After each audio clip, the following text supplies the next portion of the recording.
أعوذ بالله السميع العليم من الشيطان الرجيم بسم الله الرحمن الرحيم وأفضل الصلاة وأتم التسليم على سيدنا محمد وعلى آله وصحبه من تبعهم بإحسان إلى يوم الدين. Welcome everybody to the second installment of this conversation series. Just for those who may not have been here for the first conversation or just by way of reminder, the idea behind this series was that in the summer in Istanbul, we have this unique opportunity of scholars, intellectuals, thinkers, activists passing through the city who meet each other here and don't meet each other elsewhere. People coming whether from the United States or whether from Britain or from the Arab world. Istanbul has become this hub that I think has a lot of potential for cross-pollination of ideas, of experiences, and I also think that we find that with this cross-pollination, we have a lot of things that gather us more so than divide us. We may come from different countries, we may come from different backgrounds. The historical experiences of Muslims in Britain may feel or sound at first blush very different from the historical experiences of Muslims in Turkey or wherever people are coming from. But we will find in one another's ideas and find in one another's experiences a lot that we can benefit from and gain from and learn from, inshallah. And that's been the nature of the Ummah since its inception. Islamic scholarship was never something that was done, this statement could be qualified, but it's never something that was done exclusively on a regional basis or a local basis, or there's always been cross-pollination of thought. A book that was written in Andalus in a single generation would be in India, right? Certain places historically, whether that was the Hijaz, Mecca and Medina, whether that was Istanbul historically, whether that was the city of Baghdad, there are certain places historically that served as hubs where ideas proliferated from that place or emerged from that place and extended outward to the Ummah globally. And I think there is great potential for that if you just look at who is passing through this city in the space of 2 to 3 months. It's many leading thinkers and leading scholars, for Muslims in the West in particular. That's the context maybe that we're most familiar with. But even far beyond that is still the case. And so today we want to welcome Dr. Sohail Hanif, inshallah. Dr. Sohail is the director of the National Zakat Foundation in the UK. He is an expert in Hanafi fiqh, both from a content perspective, a usul perspective, and a historical perspective, the historical trajectory of the madhab. And his presentation today, which I got maybe a sneak preview of it online, will be kind of the fiqh writ large. The blueprint of Islamic civilization from the perspective of our fiqh tradition writ large, from a zoomed out perspective. And so it's a compelling idea and something that I think we will all benefit from, inshallah. And I want to thank once again Isama for hosting us, and to thank Dr. Ahmed for all of his work in pulling this all together. And Dr. Sohail, inshallah, if you could join us, we go ahead and start the conversation, inshallah.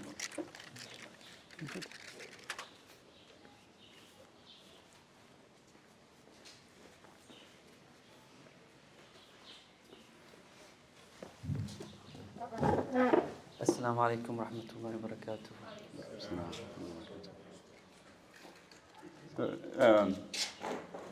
Maybe I'll just to get the ball rolling. Last Tuesday, so a little more than a week ago, we had a conversation with Chris Blavo, the founder of LaunchGood, and with Sean King. Sean King, as you know, just recently became a Muslim. The conversation was about the role of virtual activism in community building. And at first blush, again, may sound very different from fiqh, but part of the idea behind the conversation series, and this may be something that we touch on today, is that the Ummah, I think we live in a moment that needs all hands on deck. And you know, I'm sure in your work as the director of a national zakat organization, you see that in a very immediate sense, right? So this is not a matter of academic specialization and Nakhla al-Ulum, and so it's not just that. When you talk about zakat, you're talking about very real, tangible things taking place in people's lives, on the ground communities, knowledge of local communities and the needs that are there, and so on and so forth. I think much of our conversation today may be from a more zoomed out perspective, but I imagine that in your dual role as both a teacher and somebody who is directing an effort to make zakat a more robust institution for Muslims in Britain, that you see some kind of intersection there, right? So when we talk about fiqh as a blueprint for Islamic civilization, of course, like any blueprint, it needs not just a blueprint, but it needs the builders, and it needs the materials, and it needs the know-how, and so on and so forth. So I think maybe you start by giving us the blueprint, inshallah, and then from there we delve into the conversation. Inshallah. Ala barakatillah. Fine, inshallah. Bismillah ar-Rahman ar-Rahim. Alhamdulillahi Rabbil Alameen.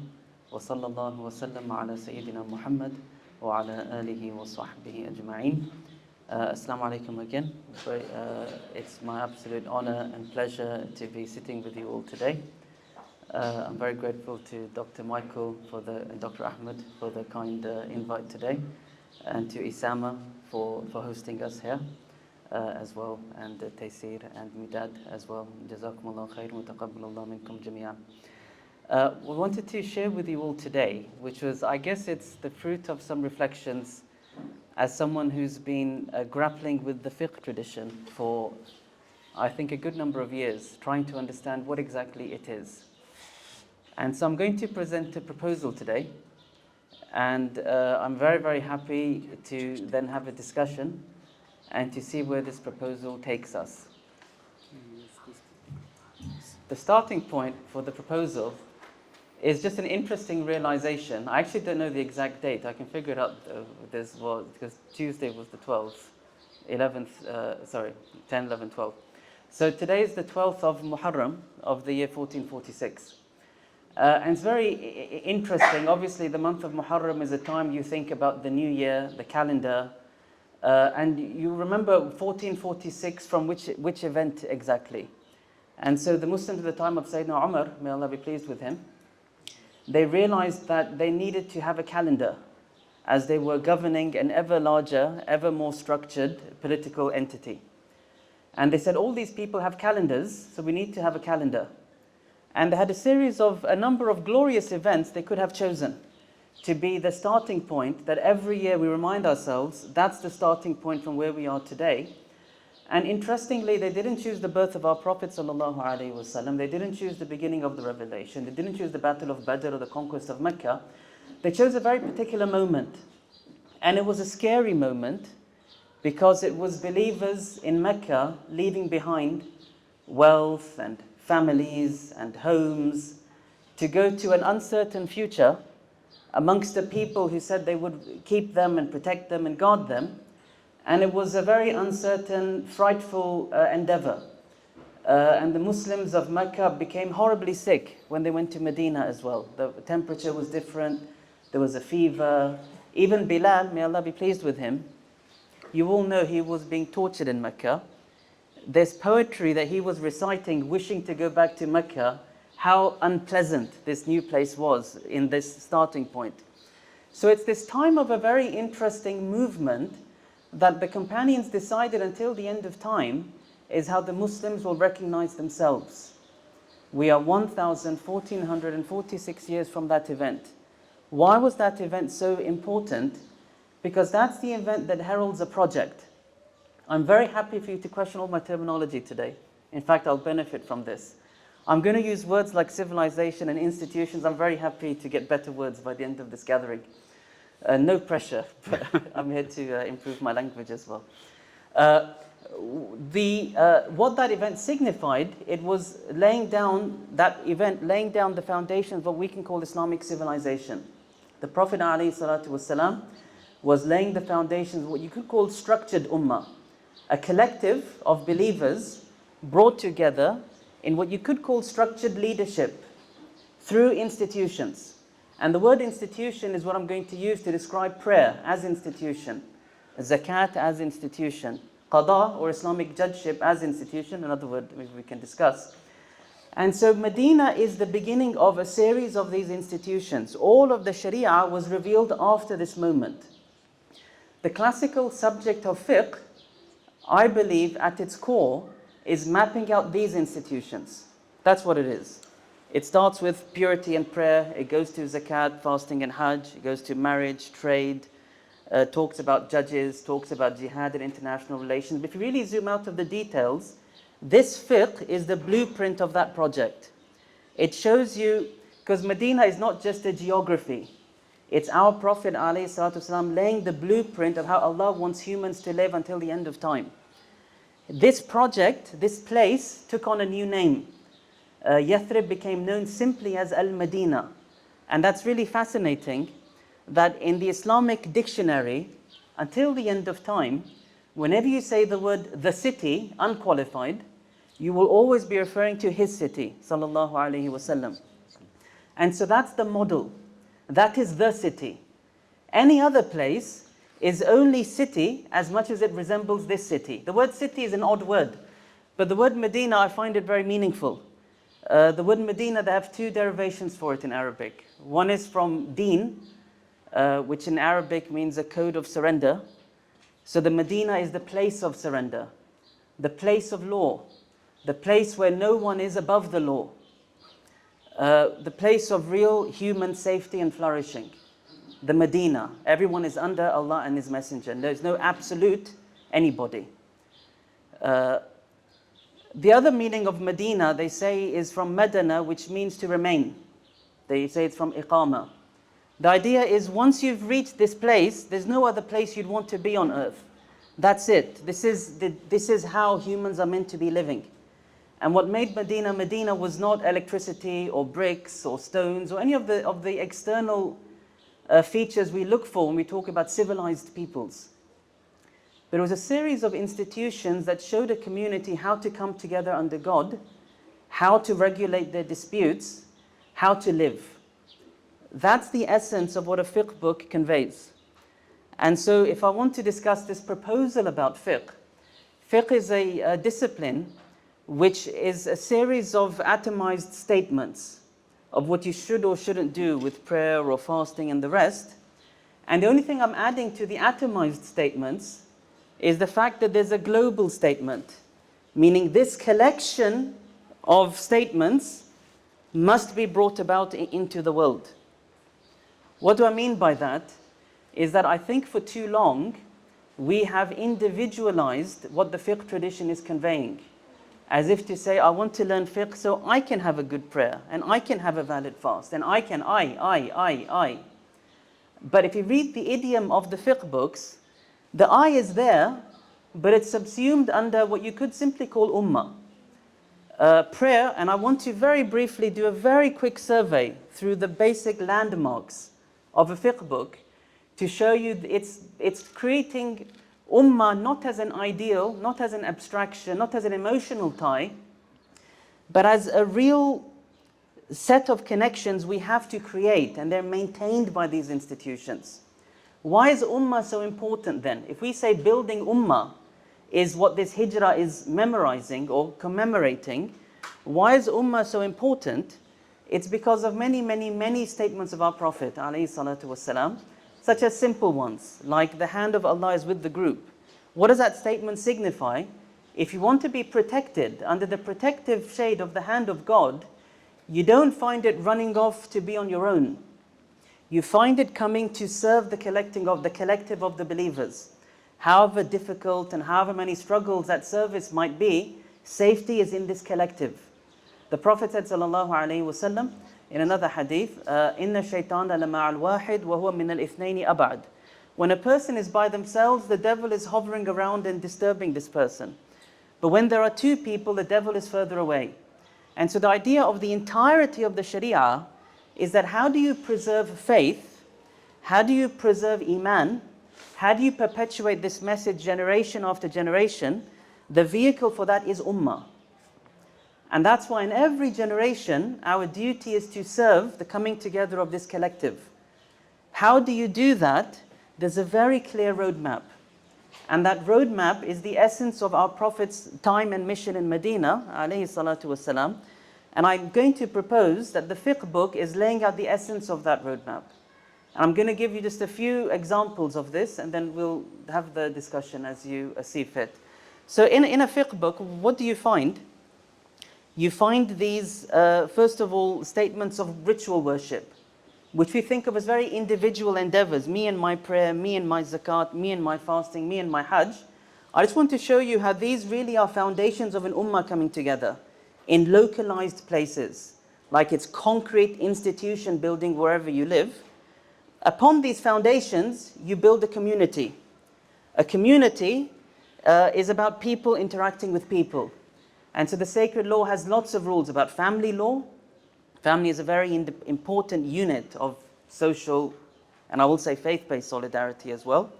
You have trade law, which is about how we can fulfill our needs from each other in a way that's just, fair, non-exploitative, that promotes growth and flourishing. Then you have the pillar that supports these, which is what do you do when people fall into disputes in marriage? What do you do if people fall into disputes in trade? That pillar that holds society together is the chapter of qada, or the Islamic judge, also discussed in fiqh books. So if I were to make a 3D image of this, if this is like an image of Darul Islam, or the House of Islam, its foundation are these ritual acts of worship, and I want to show you how they're deeply social, political, communal, and economic as well, and how they're teaching us how to live together with developing local leadership. Upon that are rules of how to live together, regulated by qada as a pillar, and every house needs a ceiling. If you don't have a ceiling, the rain will come in, the wind will blow, the walls will fall over, and we're all exposed again. And that ceiling is what I'm going to simply call for now Kitab al-Jihad, which is, I believe, a most important chapter of fiqh, which really lays out in the most explicit way the fact that there is a civilizational map in these books. I think it's the most overtly political chapter, and so I'm going to talk about it as the ceiling over this map. So what do I mean by ritual worship as the foundation for how Muslims live together? I'm just going to look at prayer and zakat. Prayer and zakat, they come side to side 28 times in the Holy Quran. Sayyidina Abu Bakr, he went to war with the people who refused zakat, saying very simply, لَأُقَاتِلَنَّ مَنْ فَرَّقَ بَيْنَ الصَّلَاةِ وَالزَّكَاةِ. And so there was this idea that these are the two probably greatest pillars of Medina. That's a claim again, and I'm happy for you to challenge all of these claims. If you look at salat, and salat, our Prophet said, sallallahu alaihi wasallam, he called it Imadu Deen. It's the pillar that upholds the entirety of the deen. I believe it's Islam's greatest social institution, the prayer. Because it's for the sake of prayer, we were told to come together in groups. And speaking from, most of you will be from migrant minority communities in America, England, or wherever, and you'll realize the power of prayer in forming communal identity. Because it's for the sake of prayer we come together. For the sake of prayer we are taught about leadership. The entire Sharia is about us coming together under a way to resolve disputes, and that's what leadership does. Whether it's in prayer, how we move in harmony, there's gender rules within the prayer, there's so much training of how to live in the world just in the rules of prayer. For the sake of prayer we establish these mosques. A mosque, which is the first thing our Prophet established in Medina, sallallahu alaihi wasallam, is a space of land that doesn't belong to any man. It's dedicated to Allah subhanahu wa ta'ala. That's what makes a mosque, not walls or pillars or domes or anything else. That dedication or designation that this space belongs to God and not to man, that designation makes this the most incredible melting pot for the faith community. That's what happened in early Islam, because it shows you whether you're slave or free or white or black or Arab or non, in this space you stand shoulder to shoulder. In this space you can never book a spot saying that's my spot or my dad used to pray there. I don't need anyone's permission to pray in this mosque. No mosque in anywhere in the planet. And it forms an identity in all of our minority communities, wherever we might have come from. The idea that, for example, in the UK in the 60s, people came as economic migrants and built mosques, but then their children went to study in those mosques, and then they realized, oh, we are Muslims, not just Bengalis, or not just Pakistanis, and not just economic migrants. It's the beginning of creating Ummah. And Ummah, I'm saying, is at the heart of what the Sharia is creating, structuring, and preserving. If you think about group prayers, the adhan is a very powerful anthem that this land belongs to Allah and His Messenger. It's the mark of Darul Islam. It's the mark of a Muslim political supremacy. Not that the king's name is called out, but Allah and His Messenger are called out. And if they're not called out, it's considered almost an act of communal treason. So in our fiqh books, the imam is meant to send armies and get these guys to give the adhan, because this is the land of Allah and His Messenger, necessarily so. It's the mark of supremacy, which is why adhan and call to prayers are contested topics in our Western countries, because it's such a public, strong political statement. Then you have the Friday prayer, which for me is of the most fascinating institutions in fiqh, which brings together community, God, worship, and government, or government under God. The reason why it does that is in our classical fiqh, there's only meant to be one Friday prayer in any city. So one jami' of Damascus or Cairo or Kufa or Basra, and every other mosque is meant to be closed. And so you're all meant to pray in one single group prayer once a week. All of the men. And who are the men? Again, in early Islam, there's no standing armies. The men are the military protective community. We stand as one, we bow as one. And then the fuqaha said, how will you stand together as one when one guy will say, I don't pray behind Mu'tazilis, the other guy says, well, these people are Mujassima. People always dispute over who's the rightful imam to lead us in prayer. So at least the Hanafi fuqaha were very explicit that the imam is meant to be appointed by government. And so that's why Friday prayer is so interesting, is that government is obliged to establish Friday prayer, otherwise the government is out of the law and has to be addressed. And then people have to gather under the imam appointed by the government. And so it's at once it's political, it's social, it's communal, it's incredibly unifying. But what is it? It's an act of dhikrullah. We are all coming together once a week under who? Under Allah and His Messenger. It is the most powerful of these institutions. That's why in Medina they have a mosque called the Masjid al-Jum'ah, which is where our Prophet ﷺ first led the Friday prayer. It's such a significant institution, the Friday prayer. We then have prayers of fear. Prayers of fear is, how do you pray behind a single imam when you're in a war situation? Fascinating prayer, which involves people walking around, moving around, and really just so that we pray in one single group. So prayer is teaching you how to be unified in war, how to be unified as a political entity, how to be unified in each of your communities. Every quarter is meant to have a mosque with an imam. Prayer has eclipse prayers, prayer of rain, where people used to go out from the village and beg Allah for rain. Prayer was regulating at the heart every sort of baseline of communal infrastructure. We have funeral prayer. Funeral prayer is incredible because it lays out the fact that every Muslim is to be remembered by this community and buried. Funeral prayer has discussions about rebels and martyrs. So even in this ritual, we're very concerned about how to lay out boundaries of community. I'll just say it like that in brief. So I just want to illustrate how prayer is the greatest education in Islam. It teaches you about community. It physically brings you to Ummah. It physically brings you into free spaces. And the mosque has always been the free space of Allah subhanahu wa ta'ala. The early fuqaha like Abu Hanifa, their circles would be in the masajid, often criticizing government judges. It was the free space. Armies would gather in the mosque. Judges would be found in the mosque. It's the free space of God in which all people are equal, and it creates a sense of ummah.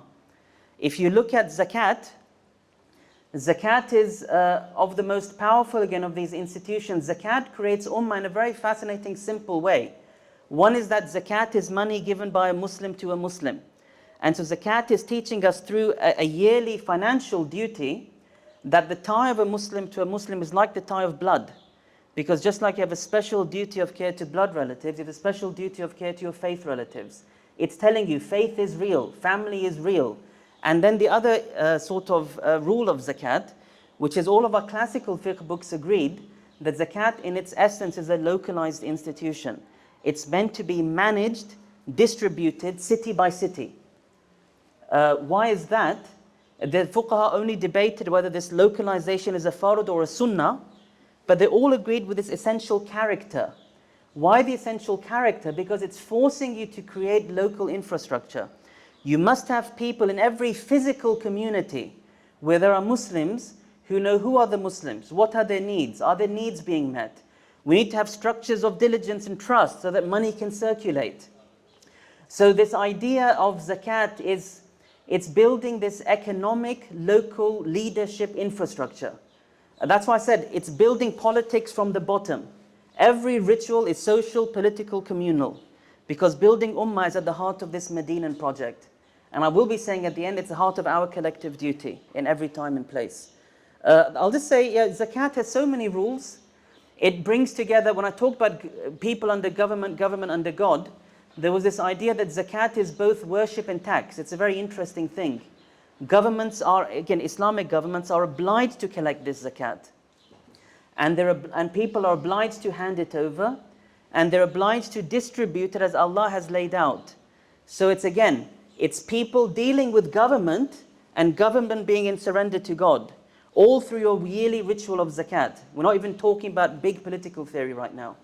And there's so many interesting rules we can talk about. But I just want to give you an illustration that when the Prophet said, sallallahu alaihi wasallam, that Islam was built upon 5, this is a very deeply profound statement. Islamic civilization stands as long as these pillars stand. And if these pillars fall, you don't have Islamic civilization. You don't have community. You don't have ummah. You don't have strength. You don't have clarity. You don't have local leadership. You don't have direction. And so that's why establishing these as they were meant to be established, not just as individual acts, but as communal institutions, is a duty. And I'll say that's the duty that is clear if you study any of these fiqh books of any of our schools, because they're laying out something much bigger than just an individual obligation. That's all I'll say for now. Happy to discuss that. When you build this picture upwards, I'll be very brief now. I talked about marriage and trade as 2 basic walls of this house of Islam. The rules are fascinating, and they promote justice, fairness, and the integrity of family. I won't say more than that for now. But they only function if there's a way to resolve disputes. Because at the heart of why we need leadership is to enable collective movement, to move as one, to act, resolving disputes. And so that's why the Islamic community, as community, it will only be as strong as its institutions for resolving disputes. And that's in the Sharia framework, this institution of qada. The Prophet ﷺ was the qadi in his community. He would hear testimonies and he would judge based on evidence. And in every community, in our books of fiqh, certainly the Hanafi books of fiqh, they said the qadi's office is best in the masjid. And so if you tie this back to what I said about the prayer, the idea was that if you have a dispute, even you hit somebody's car and you're arguing what to do, or who owes who what, or someone's donkey trampled over somebody's vegetables and they're saying, you owe me, no I didn't owe you, you did something, I didn't do it. The idea of the Sharia is, it's fine. But the point is, resolve your disputes as quickly as possible. Because the point of this Sharia is How do you build an ummah infrastructure so you can resolve fractures and you come back to the unity of the jama'ah? So the idea is that justice is straightforward. Come to the mosque, bring your witnesses, sort it out. So I just want to say, qada is extremely important in this vision. That's all I'll say for now, and I'll come back to Qadi right at the end. And as for what I call the ceiling of Kitab al-Jihad, I'll be stressing this a lot in what I'm about to say. First of all, in our books of fiqh, they define jihad or the purpose of jihad. The phrase they have for it is i'zazud din, to give triumph to the deen. And what is jihad? Our books of fiqh are quite explicit. Obviously, they're describing a Muslim political entity. That's the assumption throughout the book of fiqh. It's describing it, as I've been saying. And so this Muslim political entity has to protect itself. That's what the jihad is. And our books of fiqh are also quite explicit. You can protect yourself through war or peace. So our books of fiqh talk about war as jihad, combat, as jihad suratan wa ma'nan. And they talk about peace treaties as jihad ma'nan. So the idea is combat is not intrinsic to the notion of jihad. What is intrinsic to the notion of jihad is civilizational defense. This idea that we have a duty to protect the integrity, the safety, and the flourishing of this community. And this could be done through war or peace. I'll say that for now. Now I just want to do a few things to segue out. I'll talk just a little bit about within the books of jihad, our scholars talk about what do we do when Muslims are in a minority setting? And scholars have various notions about this. Some at one extreme, I think the Malikas are at one extreme, where they basically say, get out. You really shouldn't be living under a non-Muslim government, because you've seen in what I've presented how much government and social institutions are part of preserving this faith community. And so when you're under them and their system and their government, you're endangering everything. Your community, your belongings, so just get out. And so that's the essence of this virtuous duty of hijrah, of people leaving so they can live under Muslim communities and governments. But you have scholars on the other side of this debate, scholars of the Shafi'i school, for example, some of them said that if you're in a non-Muslim land and you're able to practice your religion, some of them said you have to stay there, you can't go back. Why? Because you've extended Darul Islam.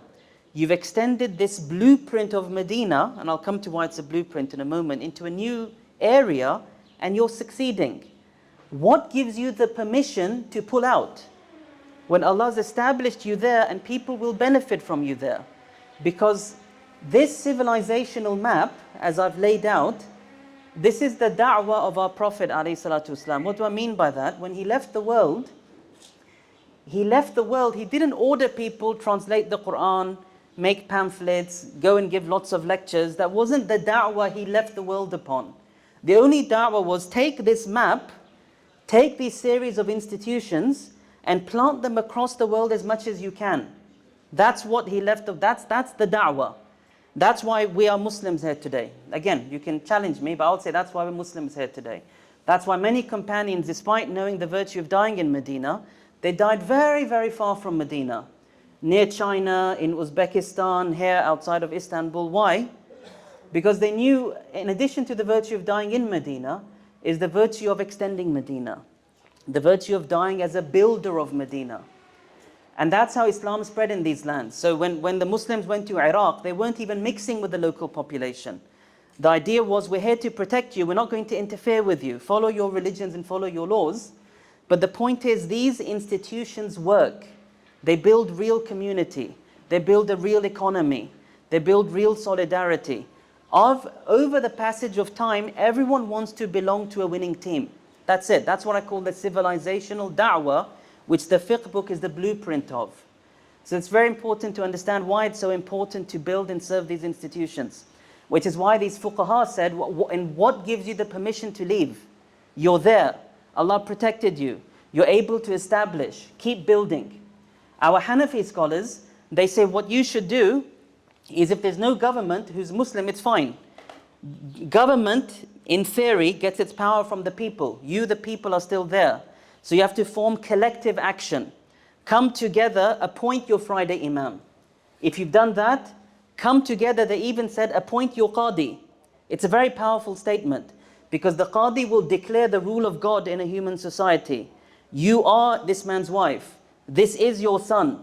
This trade is invalid. He'll be judging things which will affect people in the name of Allah. And we're saying this Qadi, whose power is meant to come from government, the fuqaha are saying it's fine. You the people are there and you have to do it, because the map of Medina won't stand without it. And so in brief, all I'm saying therefore is the fiqh book is laying out a very simple path of what I will call activism. The fact that we have a duty to effect change in the world. It's not just about you and yourself. You have a duty as a community to effect change in the world. What kind of change? That when you die, to the best of your ability, you've done activities that will lead the world closer to the model of Medina than you found it. What's the model of Medina? It's these institutions. And the truth is, we have been doing that. If you look carefully, it's part of the blueprint just of Muslims. If you look at our story in Great Britain or in America, people established mosques, they established madrasas. We are now developing as a community, but now's a critical time. We're trying to find our political and social voice. And I'm saying now's the time to remember what all of this was about. It's about being true to our Prophet ﷺ, being true to the hijrah of 1446 years ago, and realizing that we have a Sharia blueprint that we have to always keep building. And it has within it all sorts of political insights, all sorts of insights to questions I know we are dealing with. The last thing I'll say about jihad. There's two things interesting in jihad. One is the notion of hijrah, which I've talked about. The other is the notion of ribat. Ribat is what? It's when people just stay firm at the boundaries of Darul Islam. Because the boundaries is where all the danger is coming. If you think of a political map, when you live on the boundary, all the threats are going to come through you. And that's why when you live on the boundaries, your whole life is considered jihad fi sabilillah, all of it. Because you are putting yourself as a line of defense. I like to think that if you tie some of these threads together, that Muslims who are living in minority settings where they can establish their Sharia institutions and they can build Medina upwards to the best of their ability, I believe they should consider themselves murabitun, that if you stay there, you stay as a defender of the Ummah. And so that's also important, because as much as the Sharia has a local view, it has a global view. So we build localized institutions, but we feed into all of our education. That's why I think jihad is the most important message, actually. Every minbar and every school and every curriculum and every time, I think we should plant into everybody, what are you doing with the skills you've been given to bring about honor for the Ummah? That's it. And unleash this, what I would call activism, because I believe the Sharia is calling for it. And jihad is an interesting idea, because as you know, civilizational defense happens in all fronts. Technology and IT and economy and arts and crafts and poetry and song. Each of these things can be a front in which you're protecting and defending the Ummah. So that's all I'll say in brief then, is that I believe we should tell ourselves and tell everybody that we as a community have an ongoing duty, which is a form of activism, which the best what I can think of is jihad, which is undertaking activity with the gifts and resources we've been given to bring about a situation in the world where it's more honorable, dignified, safe, and thriving to be a Muslim than it was before you found it. And as a part of that is serving anyone who's bringing together to bring about this series of institutions which will always be the backbone of our Muslim community. Thank you very much for your time.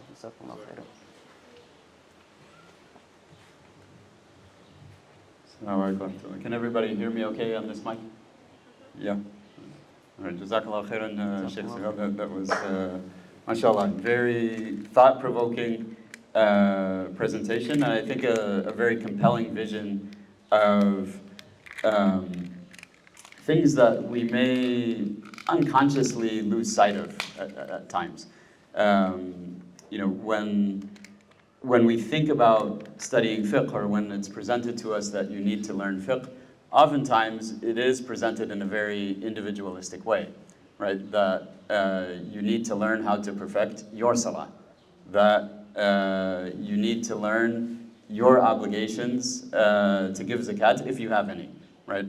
And so on and so forth. Going even to more communal aspects, such as trade, it's personalized for the individual. I think for somebody who has maybe a more global view of the fiqh tradition, it's hard to maintain a claim that this is all about individuals, right? Certainly, it leads to individual salvation, inshallah, bi'idhnillah, right? When it's practiced correctly and with sincerity, that is the fundamental purpose. But the Prophet ﷺ, وَمَا أَرْسَلْنَاكَ إِلَّا رَحْمَةً لِلْعَالَمِينَ, right? And I think that communal concern shows up very clearly, and I think bringing it out, the discussion could go in so many different directions, and inshallah, I hope and I pray that the idea that you're presenting is not something that stops in this conversation, but something that has legs and that continues to travel and to be something that's thought-provoking for people today and beyond, inshallah. I guess it's a double two-part question, but they're related to one another. You closed the presentation by saying that you think that as minorities we have this obligation for activism framed as jihad for the purpose of i'zaz-ud-din, right? I think in the hadith, لِتَكُونَ كَلِمَةُ اللَّهِ هِيَ الْعُلْيَا, right? The Prophet ﷺ was asked about what is jihad, is fighting for this jihad, is fighting for that jihad. And he said, what is jihad? لِتَكُونَ كَلِمَةُ اللَّهِ هِيَ الْعُلْيَا, in order that the word of God be supreme, in order that the word of Allah be supreme. That is what jihad is, right? And so I'm wondering if you can put a little, put a little bit more meat on the bones, if you will, in terms of what that activism might look like, whether that's in the UK. Something else that struck me, as I got the sneak preview of your presentation on the blogging theology video, African American Muslims have a very different kind of entry point and trajectory. The brother who introduced me to Islam, he's African American Muslim. He's a very accomplished tennis player. As far as I know, he pretty much, his Islam came from the Abdullah Yusuf Ali translation of the Quran. Probably never studied fiqh in any formal sense, right? Somebody taught him to pray. Somebody taught him that zakat is 2.5% and so on, but was never formally exposed to the disciplines of learning. And I think for a certain generation of African American Muslims, that's no longer the case, but for a certain generation, there's a very clear Muslim identity, and it is one that is framed as an activist, but that is not necessarily coming through the entry point of any full coverage or familiarity with the classical disciplines of Islam, right? Malcolm X, rahimahullah, died without opening any, he was exposed to it by osmosis, but not necessarily immersed in it, right? And so I'm wondering, what do you see as a possible trajectory for the activism that you're, I think there are some models that already exist, but what do you see as a set of priorities that might direct it? So that's an initial question. Thank you very much. I'll say some initial thoughts, and please feel free to add as well and challenge. If I just go back to what I said before I come into what you've asked, is when I talked about these pillars, by no means am I saying they are the only institutions for us to build, but they're the essential blueprint. When they're there, they will inform the rest of our, if I can use the English word, activism. So for example, when you think about zakat, what these pillars do they cast the widest possible net of what it means to belong to this community. So a Muslim has a right to your zakat if they're poor, and it doesn't really matter if you agree with their lifestyle or their practice, or whether they follow the Sharia 100% or 10%. That doesn't diminish from the fact that they have a right to your money. And so that's why I said these pillars are deeply profound, because they cast the widest possible net of what it means to belong.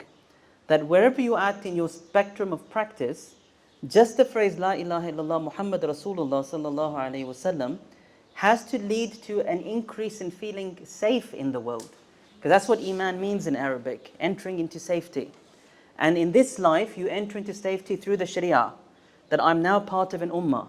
I have a right to money. I have a right to some public spaces. I have a right to be cared for. So I just want to say that what I've called this roadmap, it's the widest possible net for people to start their journeys. And for these journeys will often be very individual journeys. That's why just the thought came and talked about gentlemen converting from reading a translation of the Quran. Everyone will follow their own haphazard journey. They'll trip, they'll stand, they'll walk, they'll go back, they'll go forwards. But if the institutions are maintained, there'll be a general, what's the word when the force goes inwards? Which way? Centripetal. Centrifugal. Centrifugal. Is it? I think it's centripetal. Which one is it? I'm looking at these boys there. No? This is a family of scientists I'm looking at, but they haven't got the answer for me. It's the force that brings you inwards. So the point is, you're like sort of wandering, but if the institutions are there, the general trajectory will be inwards, towards community. So it's not to take away from the unique individual journey of every individual person. This is the first thing. The second thing is these institutions, what's so powerful about them is you don't necessarily have to understand everything that I've said today. And I don't understand all of their power. I've just shared what I've understood. But the point is that they work. They bear the prophetic miracle. That's if what you believe the Sharia is the prophetic miracle, this is it. They bear it. You don't have to understand every detail. That's why Malcolm X, just by his working in mosque number, whatever it was in New York, he was serving the institution. It's as simple as that. And so the institutions have a message of their own. They will create their own force for the next generations. Last thing I'll say is they educate you about the importance of Ummah. The fact that believers have to feel part of a collective. People have to find safety and belonging. That every fracture in the Ummah, between any two people is a fracture in the Ummah. That's why there's so many hadiths about making up between people, even if it takes lying, even if it takes whatever, because of this essential premise of the sanctity of this time. Once you understand that, just from the essential blueprint, then our civilization over history has built so many institutions. Whether it's the tekkes and the madrasas, the women's Quran, there's been so many movements.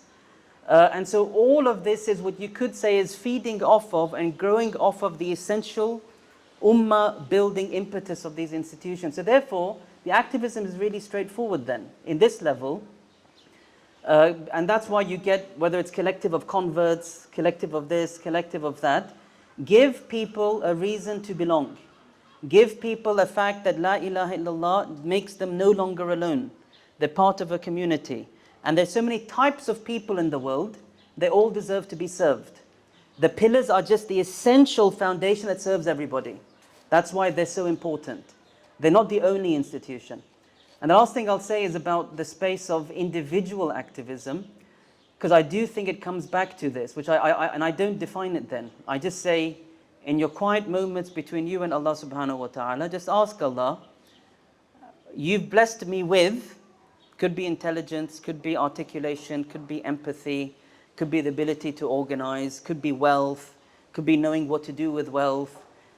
Everyone is blessed with something, and no one is blessed with exactly the same thing. That is the wisdom of Allah subhanahu wa ta'ala. And so therefore, we all have a role to play, and I think it's for us in our quiet moments to ask Allah to guide us, our personal trajectory, which is your personal activism, your personal contribution. What can you do to create about izz in belonging? Because our Prophet said, sallallahu alaihi wasallam, if the amud of our deen is salat, the hump and arch over it is jihad. So your highest honor is living for the ummah. So that's all I'll say for now.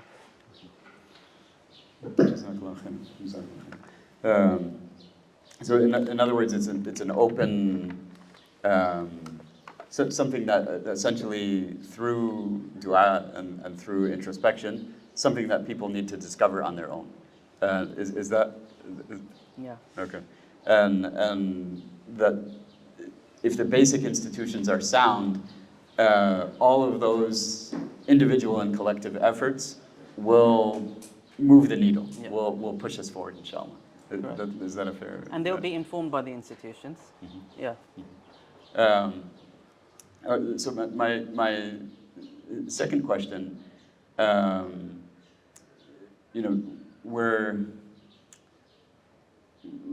we mentioned this briefly. We're sitting in a place that was had a very long history as an institution of Islamic learning, where the ideas that we're discussing were taught, debated, refined, recontextualized, pushed forward, and so on. And we do have this very sharp break that occurs really in the late 19th, early 20th century, where almost across the board in Turkey, these institutions were repressed in a very aggressive way. In some other countries, they were not necessarily repressed, but they were defunded and deprioritized. In some other countries, they were co-opted for a nationalist state-building project.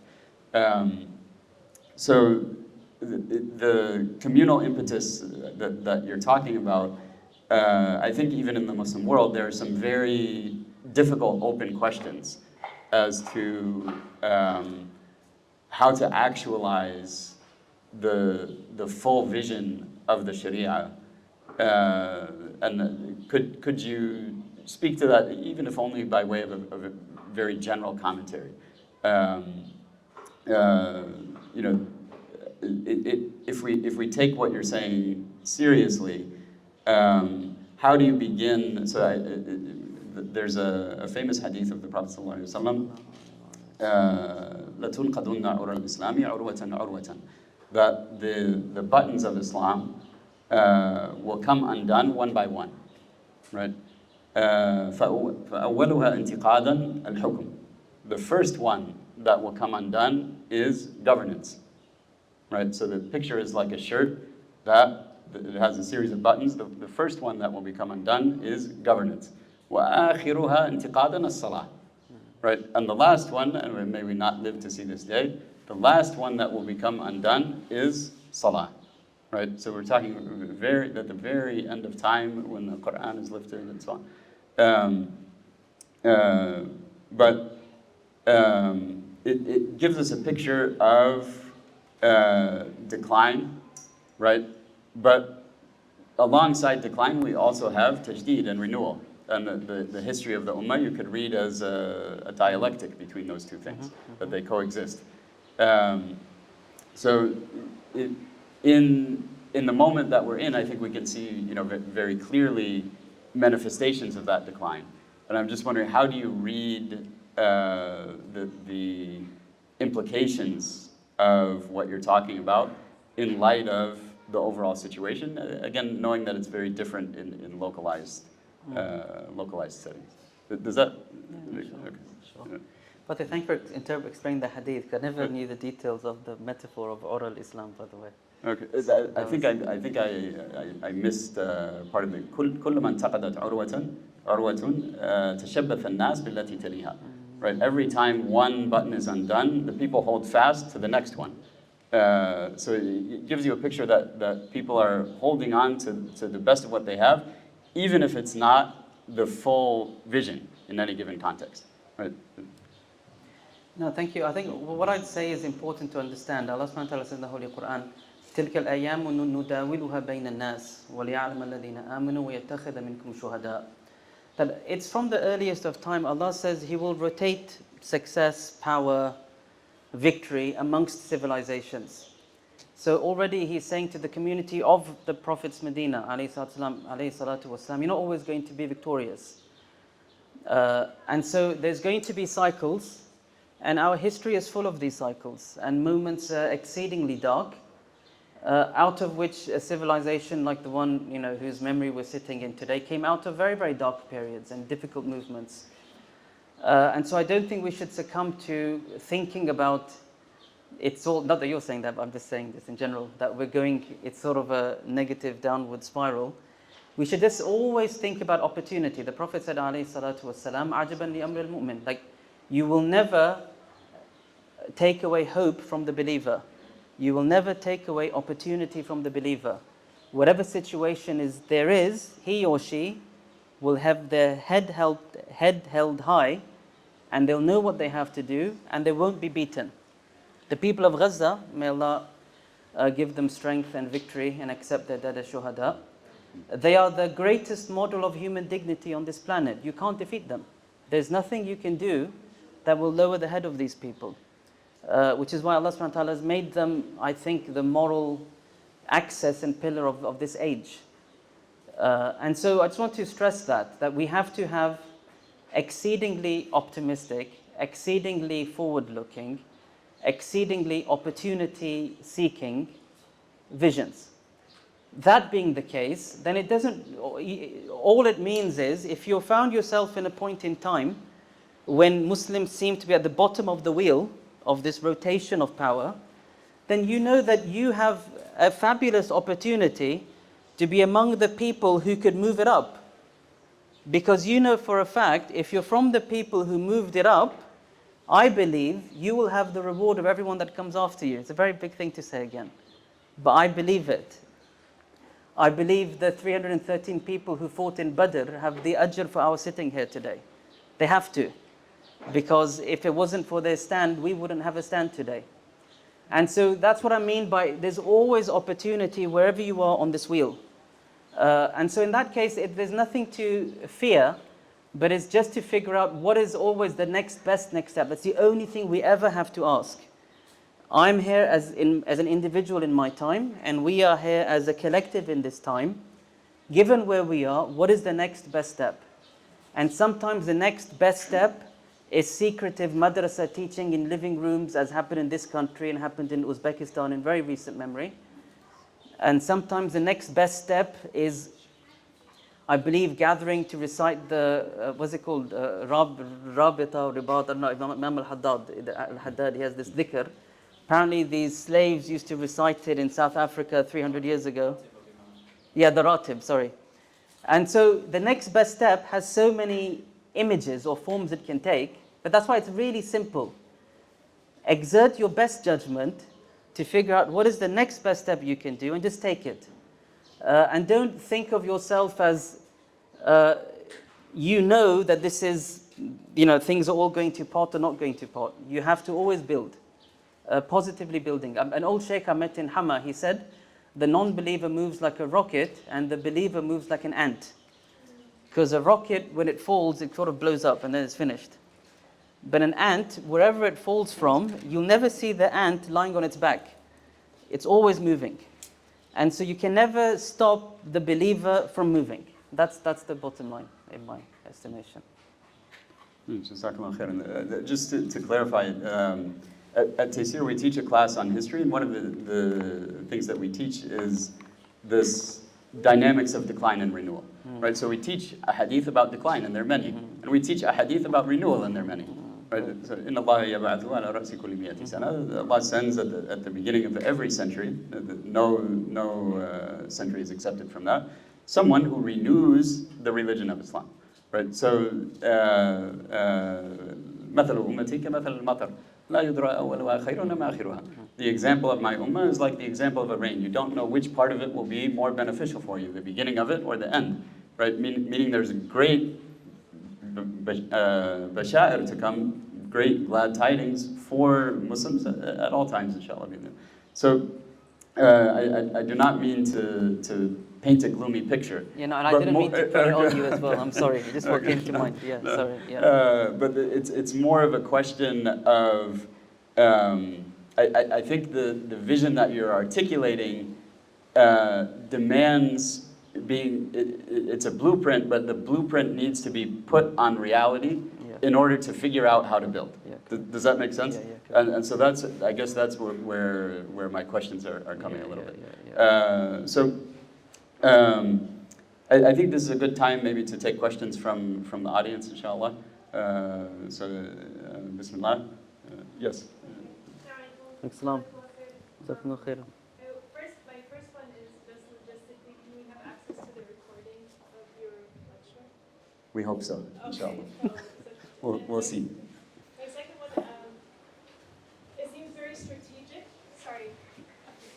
It seems very strategic that a group of Western Muslims are collectively here, and you're talking about keeping steadfast in the West, because I think collectively we also feel this pull to stay here in terms of raising our families, in terms of the sohbah that is created here. There's a very big pull, especially I guess in this momentous time in the summer, where it seems like all of these programs, maybe Allah align the cosmos, where every single thinker is here, and there's Arabic programs for our children, and we're fighting against we're going against the current in America, right? We have to fight against, the roadblocks and the TV time and the screen time and the sohbah, and even the way our daughters wear hijab. And I teach at an Islamic school, so we see it, that they have this individualistic idea of like, I want to define who I am as a Muslim within the American landscape, and and I'm going against the current anyway, so at least let me do it with my own terms, right? Whereas within a week of my kids being here, they align very quickly. So do we remain steadfast even when our hearts are pulling us in another direction? I just want more clarity as to your thought process, maybe to even give us some balm to our own worries, right, of what we're doing there. Is it going to prove detrimental for our future children and the generations to come? Yeah, thank you very much for that. All I will say is that's why I did stress that there's almost two poles here in this conversation.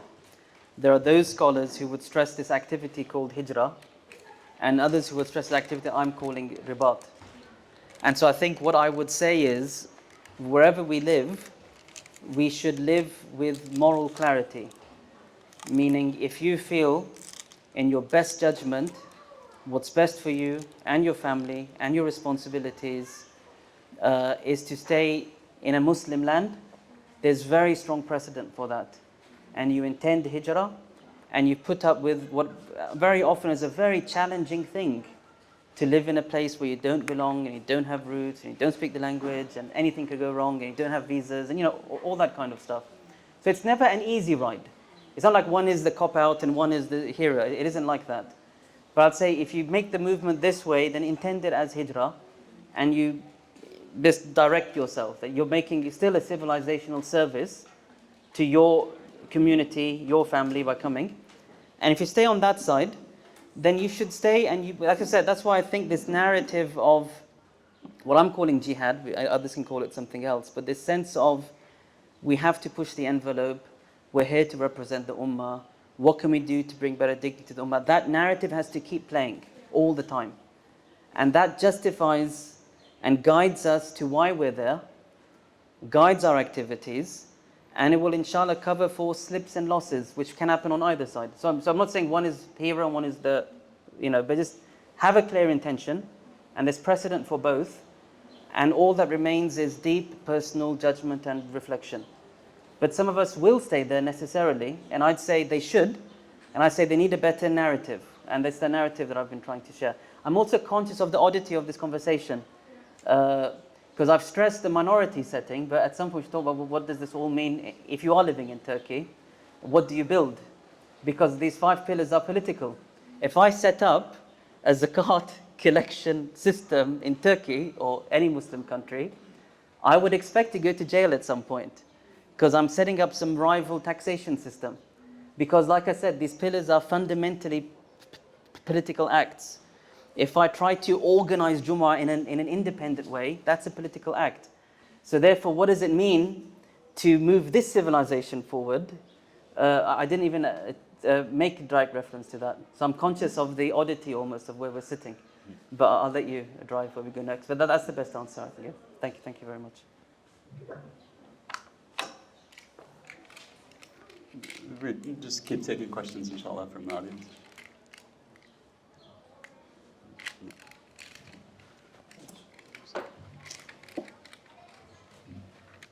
Thank you, Shaykh Sohail. As you were speaking, I was thinking about what it would mean to give this overarching narrative of other books in our tradition, our deen being so complete,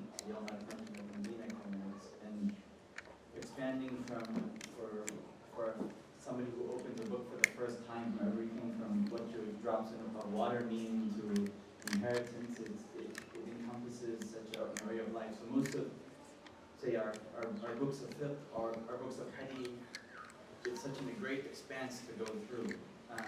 But I was thinking what it would mean to go through, to give the same narrative, say, of a book of hadith. And then I thought, well, what about what it would mean, in the book of hadith and books of fiqh, or the books of sunnah, say, and the books of fiqh similarly arranged. Mm-hmm. So then what does it mean when we return to the Quran to read it? Well, we don't have to wait for mirath to come. I mean, it'll come soon enough. Let's say in other chapters it'll come more frequently, perhaps. What does it mean to read the Quran again, in light of that overarching narrative? And maybe some reflection of what that means for the pedagogy, of how to bring this back to and spread it, as opposed to enlisting folks to read to the end of books of fiqh, which often don't happen in many of our institutions. No, that's a very, very good question. And I was advocating here for what I think we have to learn from the fiqh tradition. Not that this is the role of every person, is to study this tradition in the way that I've been saying. I am intrigued by a question about the Quran. And I think what it will do, it will flesh out. I think the Quran will fuel your activism. جاهدوا في الله حق جهاده is the closing verse of Surah Al-Hajj. And then it says, هو سماكم المسلمين من قبل في sorry. Which was the last ayah I memorized, so that's why I think it's very يكون في الدين من حرج ملة أبيكم إبراهيم. So I always find this interesting. Of course, there's maybe more than one tafsir of this, but it's just that one tafsir of it is that this jihad is the millah of Ibrahim alayhi salatu wassalam, which is lifelong struggle to establish the worship of Allah and the glory of Allah and the remembrance of Allah. And our Prophet alayhi salatu wassalam gave us what I'm calling a civilizational communal roadmap that we have to serve for that. So all I say is I think the Quran will fuel your activism, it will guide your judgment. And what I've described, what you get from the Sunnah, from the fiqh, and from what I've described, is the sharh of what the Quran is calling you to. Aqimu salat, we have to understand then, iqama, is to really establish it in its biggest, fullest way. And that's what the wider teachings of our Prophet ﷺ will demonstrate. When the Quran says, خُذْ مِنْ أَمْوَالِهِمْ صَدَقَةً تُطَهِّرُهُم, which is clearly a statement of leadership in this zakat activity, then we understand what that means. So just as we see the Sunnah as the explanation of the Quran, then all of this will just deepen your understanding of the Quranic message and its injunctions. That's the best of what I have, unless you want to add more to this. I think the only thing that immediately comes to mind now, with respect to your question, is the hadith of Sayyidah Aisha radiallahu anha, where somebody asked her about copying her copy of the Quran, and she said to him, what does it matter where you start reading and where you stop? She said the first thing that was revealed was short surahs from the Mufassal that فيها ذكر الجنة والنار, that talk about the hereafter, that talk about Jannah and Nar. That, when people, حتى إذا تاب الناس إلى الإسلام, that people, through their exposure to that, became accustomed to and they returned to their Islam, then the ahkam were sent, right? And if the ahkam had been sent before, so I think that the chronology of the Quran, and you obviously you have to read that in conjunction with the seerah, does give us a sense of trajectory and gives us a sense of chronological priority and so on. Allahu a'lam. Take a couple more questions, inshallah.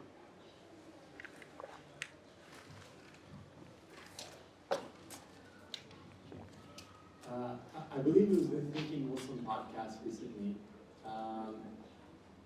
There was a controversial comment made that Muslims in the West, or Muslims in America in particular, should work to undermine American hegemony because it would be a net positive for the Ummah. And it's contrary to these others who say, no, Muslims shouldn't be seen as a Trojan horse in our lands. We should genuinely want the best for the communities we live in. And I just, kind of curious for you guys' take on that. Do you want to go first? It's a sticky question. You said American, so we'll start with the man from America. Start with the American.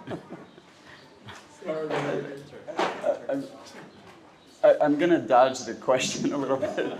I'm just not sure that, sometimes the wrong question is asked, right? So if you're talking about undermining American global hegemony and replacing it with what, right?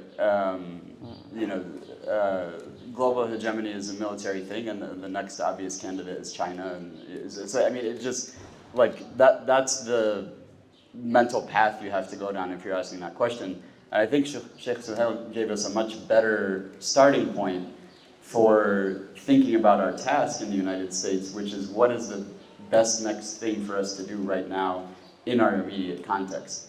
And I don't think, wallahu alam, that what was suggested is the best next thing for most people. I'm happy with that answer. Okay.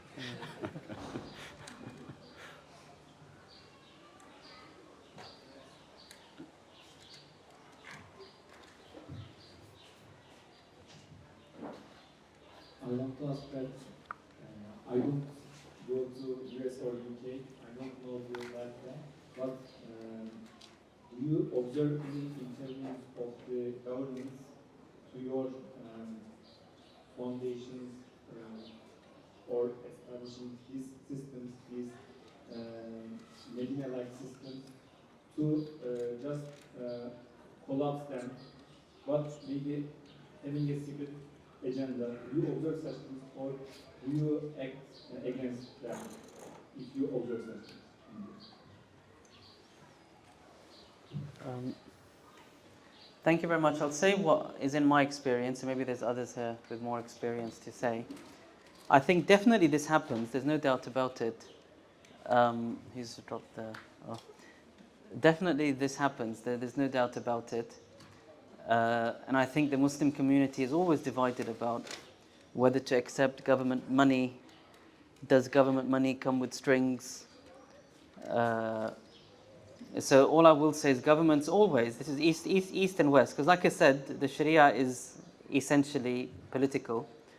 And so wherever you are, governments will want to co-opt, penetrate, control, direct any form of communal coordinated effort and activity. So I say it happens sometimes. Normally in countries that I've seen, it is an option. It's not normally that you must accept these funding. So I know a college where I used to work, they always refused government funding, even though they're in a difficult financial situation, because they felt that the community wouldn't A, respect them, and B, that there would be strings with funding. Others have, I'm running a Zakat institution. We haven't yet taken any support, but if a local government which has funding to support housing homeless people, and we say we have a housing homeless people plan, if you want to fund the plan, we can do more work. We don't see theoretically any problem with this. This is money that has been collected from people's taxes. Muslims have been paying it. The public benefits from these taxes, and if our institutions can tap into some of that, which furthers our work. We don't see a moral problem. We haven't done it yet. But all I mean to say is very similar to your question as well, which is just, this is where it goes back to personal moral judgment, which you can't separate from. Everyone is responsible for what they believe to be correct. We have to sort of spread a message of sound judgment that people have to take responsibility for. And in strategic matters, people will disagree on what the best thing is. And my belief is, as long as they believe that their judgment is sound, that they're rewarded for what they believe to be correct. So same here. I think there's no black and white answer. It's a tricky thing to navigate. I don't have that much experience, but I can just say that it does happen. But maybe you have more experiences. No,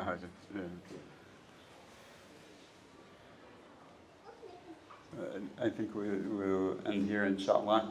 Jazakallah khairan. Again, that was very thought-provoking. I wish we had more time for questions and discussion and more time to flesh out the ideas. But inshallah, to be continued.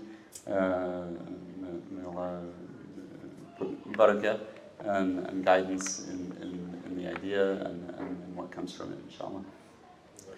اللهم صل على سيدنا محمد وعلى آله وصحبه وسلم. يا ربي لك الحمد كما ينبغي لجلال وجهك عظيم سلطانك. اللهم صل على سيدنا محمد وعلى آل سيدنا محمد كما صليت على سيدنا إبراهيم وعلى آل سيدنا إبراهيم وبارك على سيدنا محمد وعلى آل سيدنا محمد كما باركت على سيدنا إبراهيم وعلى آل سيدنا إبراهيم في العالمين إنك حميد مجيد. سبحان الله وبحمده عدد خلقه ورضا نفسه وزنة عرشه مداد كلماته. سبحان الله وبحمده عدد خلقه ورضا نفسه وزنة عرشه مداد كلماته. سبحان الله وبحمده عدد خلقه ورضا نفسه وزنة عرشه مداد كلماته. ربنا اغفر لنا ذنوبنا وإسرافنا في أمرنا وثبت أقدامنا وانصرنا على القوم الكافرين. اللهم أعنا على ذكرك وشكرك وحسن عبادتك. اللهم إنا نسألك التوفيق والعافية والهداية من عندك يا أرحم الراحمين. Allah, we ask you for your support, your guidance. We ask you, Ya Arham Rahim, that you take our hands to that which is good and that which is pleasing to you, Ya Arham Rahim. We ask you, Allah, that you forgive us, that you have mercy on us. We ask you that you be with the people of Gaza, with the people of Sudan, with the Muslims who are oppressed wherever they are. We ask you that you grant them relief, that you be with them, that you accept their shuhada, Ya Arham Rahim, Ya Arham Rahim. سبحان ربك رب العزة عما يصفون وسلام على المرسلين والحمد لله رب العالمين. Jazakumullah khairan, everybody. Inshallah, in coming weeks, we'll be back on schedule on Tuesdays for 2 more weeks, inshallah. This week was an exception because of Ashura. We mentioned the Hijrah. We did not mention the other aspects of Ashura, which are connected to our conversation. But inshallah, to be continued. Jazakumullah khairan. Assalamu alaikum wa rahmatullahi wa barakatuh.